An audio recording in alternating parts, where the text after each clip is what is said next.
There is a moment in every collapsing economy when people look around and ask the same haunting question. How did no one see this coming? But the truth is that financial collapse never arrives unannounced. It follows a sequence, a recognizable chain of fraud, denial, and systemic decay that repeats across centuries like an ancient script. So let me ask you something that might unsettle you right from the start. What if Europe, right now, is not entering a new crisis at all, but simply replaying the exact same pattern that destroyed Persia, Spain, Venezuela, and every empire that believed it was protected by its own prestige? What if the story unfolding today is not unique, but mathematical, predictable, and already halfway written? Throughout history, every major economic downfall begins with a dangerous illusion. Leaders insist the economy is strong, institutions pretend nothing is wrong, and citizens trust that the system will stabilize itself. But beneath the surface, a different reality is forming. A quiet expansion of government spending, early layers of monetary manipulation, and the first signs of fiscal irresponsibility begin spreading like cracks under polished marble. It always starts subtly, almost invisibly. No alarms, no panic, no announcement, just the faint tremors of a coming fracture that only a few people notice in time. Persia felt those tremors long before its empire fractured. Spain felt them when its wealth became a mirage built on precious metals, rather than productivity. Venezuela ignored them while drowning in artificially inflated prosperity. And now, Europe is repeating those early steps with unsettling precision. Political leaders reassure the public. Central banks adjust numbers to maintain the illusion of stability. Institutions defend narratives instead of confronting realities. It is the same choreography, the same pattern, the same script that history has shown us again and again. And this is why understanding the beginning of the pattern is so important. Because fraud does not erupt suddenly. It accumulates, it grows in silence, it feeds on denial. And once the early stages take root, societies find themselves walking toward a cliff they can no longer see, believing they are on solid ground. If you have ever felt that something about the global economy feels strangely familiar, like a déjà vu from past collapses, you are not imagining it. What you are noticing is the pattern resurfacing. And before we continue deeper into this historical cycle, tell me something. Have you ever lived through a moment when the official narrative felt too polished to be real? Your perspective matters here, so share your thoughts below. And while you are here, make sure to like this video and check whether you are already subscribed, because understanding these patterns is the only way to avoid being caught off guard. Now, as we move forward, the next part of this story begins to reveal how these early signals evolve into something far more dangerous and far harder to stop. When those early cracks begin to spread, they rarely appear dramatic enough to alarm the public. That is the danger. The first stage of any financial decline hides behind normality. Everything seems functional on the surface. Markets still operate. Governments still announce optimistic forecasts. And citizens continue their routines without sensing that something foundational has shifted. But beneath this layer of calm, a slow distortion begins reshaping the economic system from within. And it always begins the same way. Through small, subtle mechanisms that the majority interprets as harmless adjustments.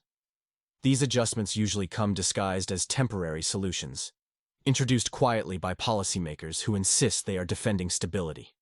A minor expansion of credit here, an adjustment in interest rates there, a slight alteration of accounting standards, a redefinition of fiscal thresholds, all justified as pragmatic responses to short-term challenges. But history shows that these early mechanisms are never temporary. They mutate, they expand, they become structural. And with each small shift, the system moves closer to dependency on artificial stimulus rather than genuine economic strength. Persia's administrators once believed they could maintain control by adjusting taxation rules to cover growing deficits. Spain believed that inflating its precious metal supply would buy time for deeper reforms. Venezuela believed short-term subsidies and manipulated currency systems would preserve social stability. But what these nations failed to grasp was that small distortions compound into irreversible patterns. Each minor manipulation creates the need for another, and then another, until the system becomes anchored in fraud rather than function. In Europe today, the same subtle transition is underway. Governments recalibrate debt definitions. Central banks prolong emergency measures long past the emergency. Bureaucracies shift statistical criteria, so economic indicators look healthier than they truly are. These actions are not dramatic enough to trigger panic, but they are significant enough to alter the underlying architecture of economic reality. When a system begins depending on revised numbers instead of real performance, it enters a stage of self-deception that feels stable, but is fundamentally hollow. And this hollowing out has a particular rhythm. At first, the discrepancies are invisible. Only analysts, economists, or historically informed observers notice the shift. But as the pattern deepens, society unknowingly crosses a threshold, a point at which the system can no longer return to its original structure. The economy begins drifting into a realm where appearances matter more than fundamentals, where preservation of narrative becomes more valuable than structural integrity. That moment, subtle and silent, is the true beginning of the descent. It is in this quiet transition that the seeds of collapse are planted, long before the public realizes what is unfolding. And once a nation accepts manipulated stability over authentic strength, the next stage of the pattern emerges with even greater clarity, revealing how ancient empires and modern economies walk the same path without realizing they are repeating history. As the foundation quietly shifts, the next stage of the pattern becomes visible, when a nation begins relying on mechanisms that once seemed unthinkable. And to understand how this transformation unfolds, you have to go back to one of the earliest recorded financial collapses driven not by invasion, not by famine, but by deliberate economic distortion, the fall of ancient Persia.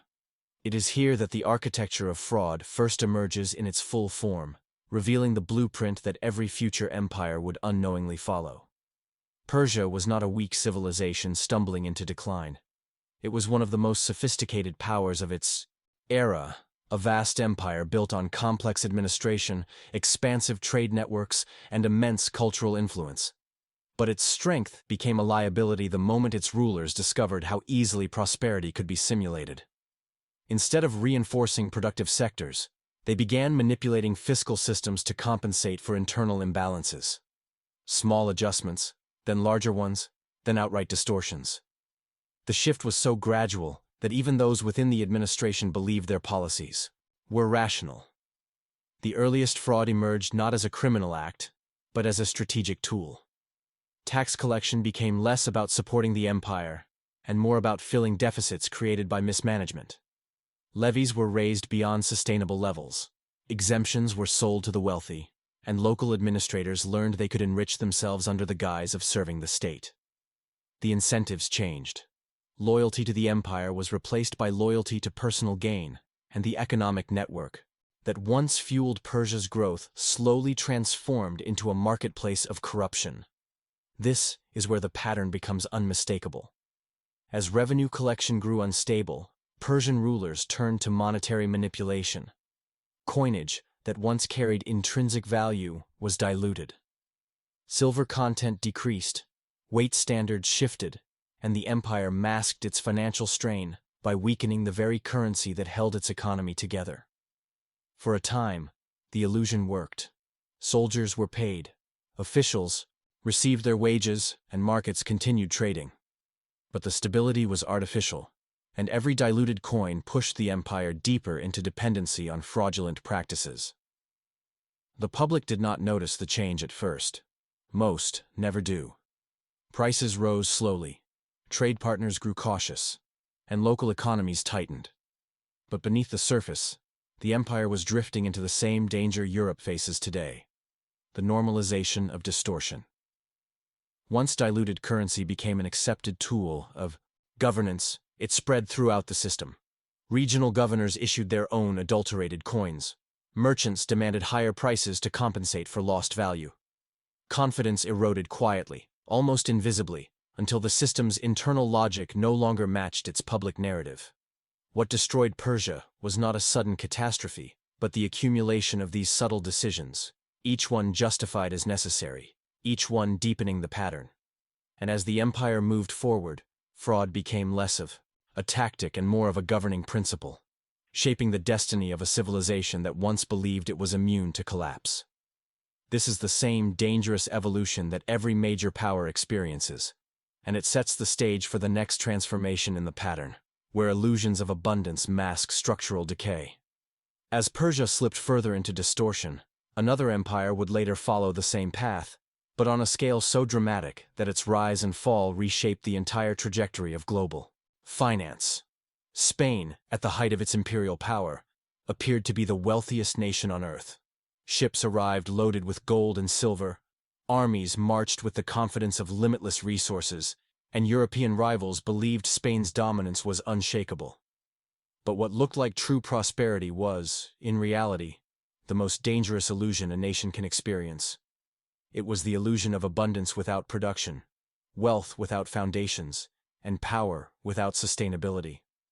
For generations, Spain relied on the stream of precious metals pouring in from the Americas. These shipments became the lifeblood of its economy, funding its wars, its nobility, and its expansion. But just like Persia, Spain began to mistake temporary inflows for permanent stability. The more gold arrived, the more the empire spent. Instead of strengthening domestic industries, it imported everything. Instead of investing in innovation, it consumed. Instead of building long-term resilience, it leaned heavily on external extraction. The empire was functioning like a vessel filled from the top, while a slow leak formed underneath, unnoticed until the waterline began to fall. And behind the scenes, fraud took shape not as a single catastrophic decision, but as a pattern of quietly convenient choices. The crown manipulated currency values when expenses exceeded revenue. Officials diverted resources, nobles avoided taxes, and local administrators enriched themselves while claiming loyalty to the empire. The systems meant to protect Spain instead facilitated its erosion. The more gold it acquired, the more it weakened itself, creating a paradox where abundance accelerated decline. As the empire expanded, its internal discipline deteriorated, creating the same hollowing effect that had once consumed ancient Persia.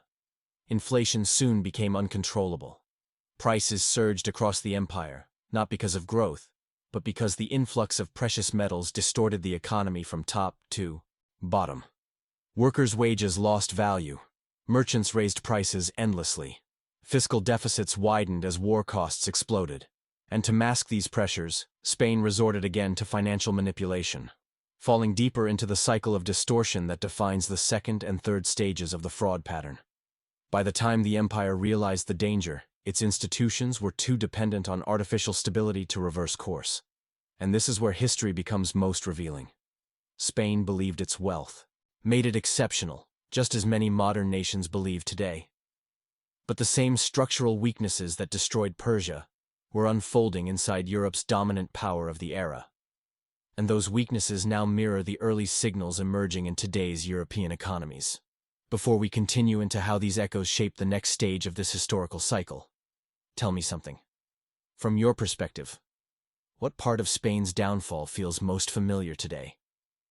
Leave your insight in the comments, because understanding these parallels helps reveal how the pattern continues to evolve beneath the surface. As Spain drifted deeper into the illusion of abundance, the world would later witness a modern example of the same pattern unfolding with terrifying clarity, but at a far faster speed. Venezuela, unlike the ancient empires that took centuries to collapse, moved from prosperity to breakdown in a single generation. And the reason is simple. When fraud becomes embedded in the foundations of an economy, the timeline accelerates. The cycle intensifies. The consequences arrive sooner. And the society that believed it was safe suddenly finds itself standing on hollow ground. For decades, Venezuela was celebrated as one of the wealthiest nations in Latin America. Its oil reserves were enormous. Its revenues seemed endless. Its social programs created the appearance of a thriving, upward-moving society. But beneath that optimism, the same structural trap that destroyed Persia and Spain was forming. Dependence on a single source of wealth. Reliance on external inflows rather than internal productivity. And above all, the belief that prosperity could be maintained through manipulation rather than discipline. When oil prices were high, The illusion felt real. The government expanded spending far beyond sustainable levels. Subsidies grew. Imports flooded the country. And like Spain with its gold, Venezuela mistook external profits for permanent strength. The deeper vulnerability came when leaders realized that maintaining the illusion required more than revenues. It required distortion. Currency markets were manipulated. Official exchange rates were fabricated. Printing money became routine, justified as a way to support the people, while in reality, it masked deficits created by years of financial mismanagement. With each manipulation, the system grew weaker. Inflation began quietly, then rapidly, then uncontrollably. What began as price pressure soon transformed into hyperinflation so extreme that salaries lost value within days, sometimes within hours. Savings evaporated, businesses collapsed, store shelves emptied as imported goods became unaffordable and domestic production had long since deteriorated. The fraud pattern had accelerated, pushing Venezuela into the same stage that ancient empires reached only after decades of decline. Institutions began to fracture. Officials who once defended stability now defended privilege. Corruption became structural, not incidental. Multiple exchange rates appeared, each one benefiting a different circle of insiders while punishing the public. Citizens watched their purchasing power collapse while individuals connected to political power accumulated wealth through arbitrage, smuggling, and preferential access. The system no longer functioned as an economy, it evolved into an extraction machine. And through all of this, the same illusion persisted, that one more adjustment, one more subsidy, one more printed batch of currency could restore balance. But fraud does not reverse itself. It compounds. It deepens. It spreads through institutions until the economy becomes a shell built on manipulated numbers rather than real value. Venezuela did not collapse because of one mistake. It collapsed because it followed the same pattern that has repeated for centuries. And now, as we shift our attention back to Europe, the parallels become impossible to ignore. The early signals visible in ancient Persia and imperial Spain, and the rapid deterioration seen in Venezuela, reveal how predictable the next stage of the pattern becomes once manipulation replaces productivity. When you look closely at Europe today, the echoes of Persia's fiscal distortions, Spain's illusion of abundance, and Venezuela's accelerated collapse form a pattern that is difficult to ignore. Europe has not yet reached the later phases of the fraud cycle, but it has unmistakably crossed into stage 3, the point at which manipulation becomes normalized and the system begins depending on artificial stability rather than genuine strength. The shift is subtle enough that politicians can deny it, yet substantial enough that the trajectory has already changed. What comes next is no longer determined by policy debates, but by the internal logic of the pattern itself. Europe's early warning signs were easy to overlook. A slight expansion of public debt here, a temporary loosening of monetary policy there, a series of emergency measures that were never reversed, even when the emergency faded. Central banks justified unprecedented interventions as necessary to prevent instability, but those interventions gradually became the foundation supporting the entire structure. What began as support became dependency. And the moment an economy becomes dependent on distortion, the countdown toward deeper stages begins. This transition accelerated during the financial crises of the past 2 decades. Each shock introduced new layers of manipulation, negative interest rates, massive bond buying programs, liquidity injections, fiscal expansions built on borrowed money, and accounting adjustments designed to soften the appearance of long-term liabilities. Citizens were told these measures were temporary, yet they remain in place, woven into the fabric of European economic governance. The system now requires them to function, just as Spain required continuous flows of silver and Venezuela required continuous printing to maintain its illusion of stability. But the shift into stage 3 is not only financial, it is institutional. Europe's agencies and governing bodies increasingly rely on revised definitions, reclassified indicators, and politically convenient metrics to maintain public confidence. Growth is reported through adjusted calculations. Debt obligations are reframed through technical language. Banks are stabilized through quiet interventions that avoid public scrutiny. The narrative remains optimistic, But the underlying reality grows more fragile with each adjustment. This fragility becomes visible in the widening gap between official messaging and lived experience. Citizens feel the pressure of rising costs, stagnant productivity, shrinking industrial capacity, and increasing dependence on imports for critical goods. Yet institutions insist the system is stable, sound, and guided by expert management. This disconnect is the same dynamic that emerged in every historical case. When public perception diverges from institutional narratives, it signals that the system has crossed from correction into concealment. And concealment is the defining feature of Stage 3.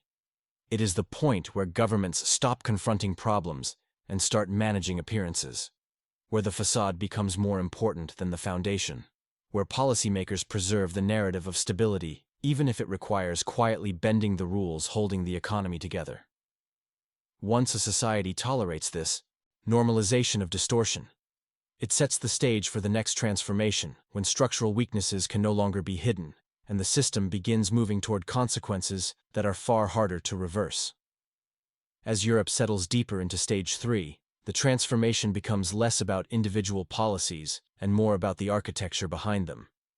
This is where the pattern takes a more concealed and dangerous form, because the institutions responsible for maintaining economic stability begin operating in ways that the public cannot easily detect.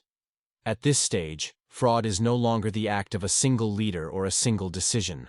It becomes an engineered system of incentives, technical choices, and carefully crafted mechanisms that all serve one purpose: to preserve the appearance of stability, even when the foundation is quietly weakening. The institutions that shape Europe's financial landscape are not chaotic or incompetent. They are deliberate, structured, and highly strategic. But this precision can become a liability when it is used to mask structural vulnerabilities. Regulatory bodies adjust frameworks that were once designed to ensure transparency. Economic councils adopt projections that prioritize political viability over accuracy. Central authorities refine their language until even serious problems can be presented as technical fluctuations rather than systemic threats. The truth does not disappear. It is simply buried under terminology. History shows this moment clearly.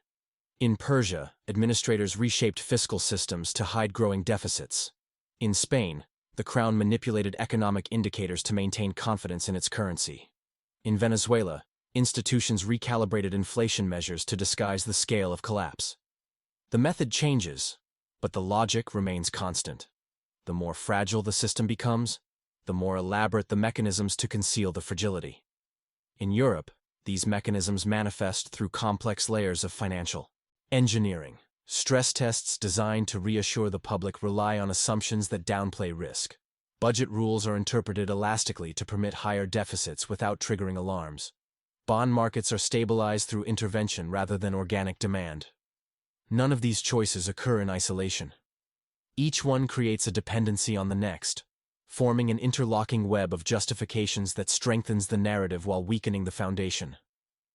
What makes Stage 3 especially dangerous is how normal it feels. Institutions continue to function, markets continue to operate, and policymakers insist that everything is under control. But beneath this surface, the system begins transforming into something more rigid and less adaptable. It becomes an organism that cannot tolerate transparency, because transparency would expose how much of its stability relies on managed perception rather than structural strength.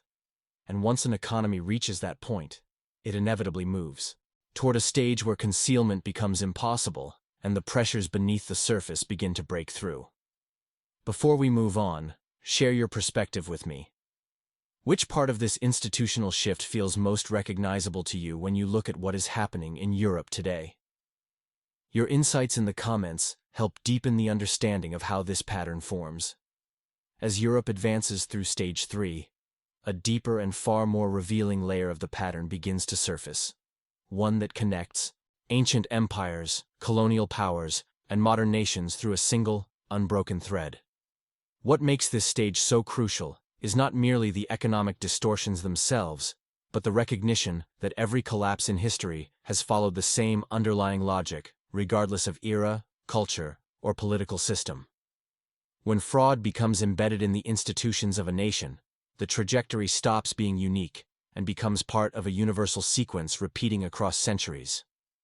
This is why the parallels between Persia, Spain, and Venezuela matter so much. These countries existed in completely different worlds, separated by language, technology, belief systems, and geopolitical realities. Yet the rhythm of their decline is nearly identical. Persia diluted its currency and drained the confidence of its population. Spain relied on extracted wealth instead of domestic productivity, and decayed from within.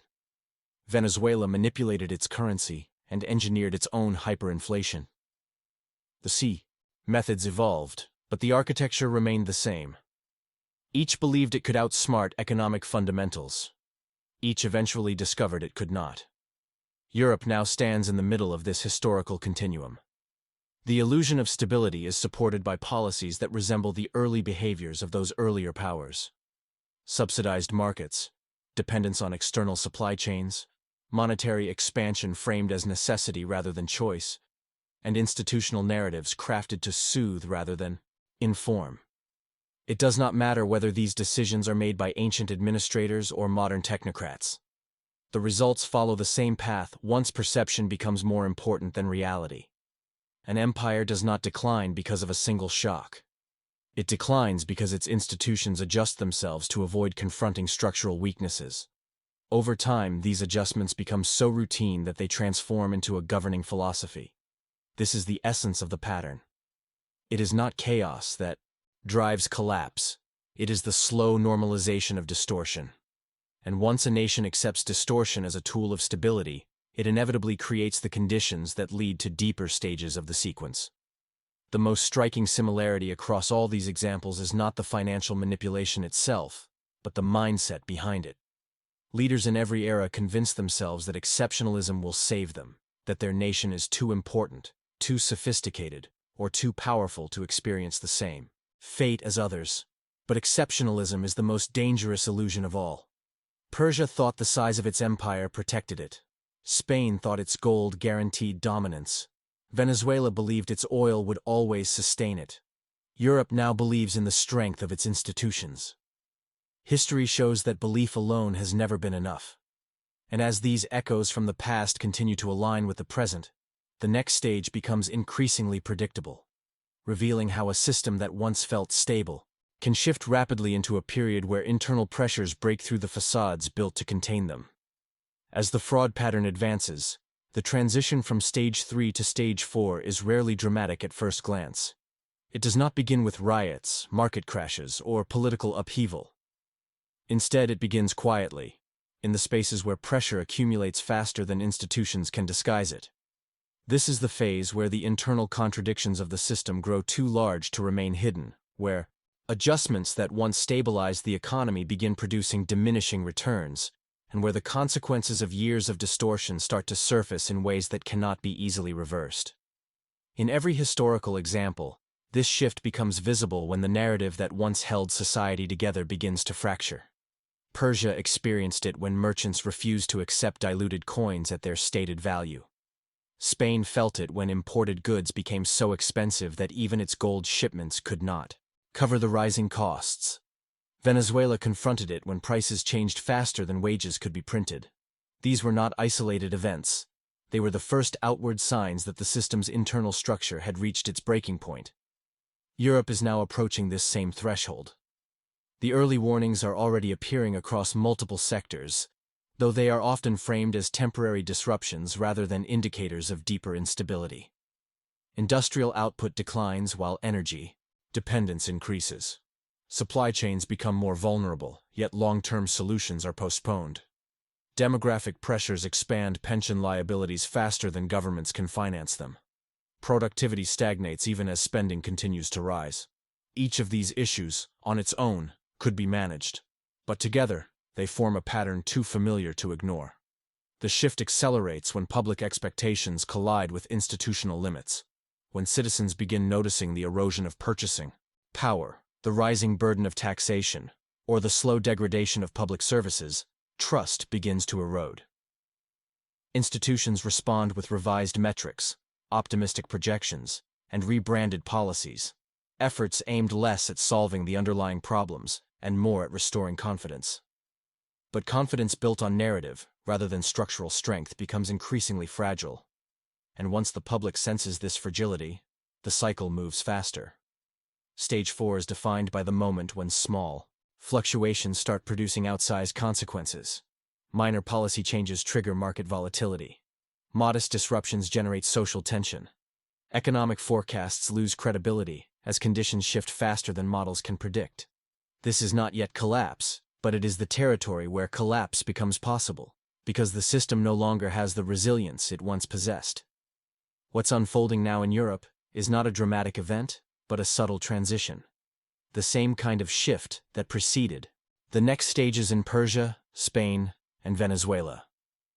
It is the phase where pressure begins to outweigh perception, where the gap between official narratives and lived experience widens, and where the sequence that once seemed theoretical begins revealing its next form with increasing clarity. As the pressure inside the system intensifies, the pattern enters a stage where the shift is no longer theoretical. Stage 5 emerges not with dramatic explosions, but with a quiet collapse of confidence that spreads through society like an unseen fracture. This is the moment when the weight of accumulated distortions becomes too heavy to support, when institutions can no longer maintain the illusion through narrative alone, and when even small disruptions can trigger reactions far larger than anyone expects. It is the phase where the structure begins bending under its own contradictions, and every nation that reaches this point discovers that the margin for error has nearly disappeared. Historically, this stage has always revealed itself through the same kinds of signals. In Persia, the currency's erosion finally reached the public, and transactions slowed as trust dissolved. In Spain, rising prices and declining productivity forced the empire to confront the reality it had avoided for decades. In Venezuela, the system spiraled the moment the population realized that official financial figures no longer reflected their lived experience. These moments were not the end, but the turn, where decay became visible and unstoppable. Europe is now stepping into this fragile territory. Public confidence is wavering as households feel the weight of rising living costs and shrinking economic opportunity. Governments deploy increasingly complex interventions to maintain equilibrium, yet each intervention carries new risks. Markets respond unpredictably. Institutions struggle to reconcile political demands with economic constraints. The pattern tightens, becoming more synchronized, with the historical sequences that have led countless nations toward deeper phases of instability. But what makes this stage so pivotal is not the economic pressure itself, it is the psychological shift. Once people begin sensing that stability relies more on managed perception than on underlying strength, they start preparing for uncertainty. Individuals change their behavior. Businesses adjust their strategies. Investors reposition their assets. And as these private decisions accumulate, the system's vulnerabilities expand. This transformation is subtle, but it is the same transformation that has preceded the final stages of the pattern every time it has appeared in history. And now, having walked through the echoes of ancient Persia, imperial Spain, crisis-torn Venezuela, and the Europe of today, you can see how each step leads naturally into the next. How predictable the sequence becomes once distortion replaces discipline, and how quickly the environment changes once the pattern reaches this point of tension. If you stayed with me until here, I want to hear from you. Leave a comment with the phrase, "I'm seeing the pattern," so I know you reached the end and are connecting these historical signals to what's unfolding today. And if this content helped you understand the deeper structure behind modern economic instability, make sure you're subscribed so you don't miss the next chapters we uncover together. Also, tap the like button, because it helps this message reach more people who need to see it. And before you go, there's another video here on the side that continues this line of thought without breaking the flow. Click it and keep exploring this pattern with me.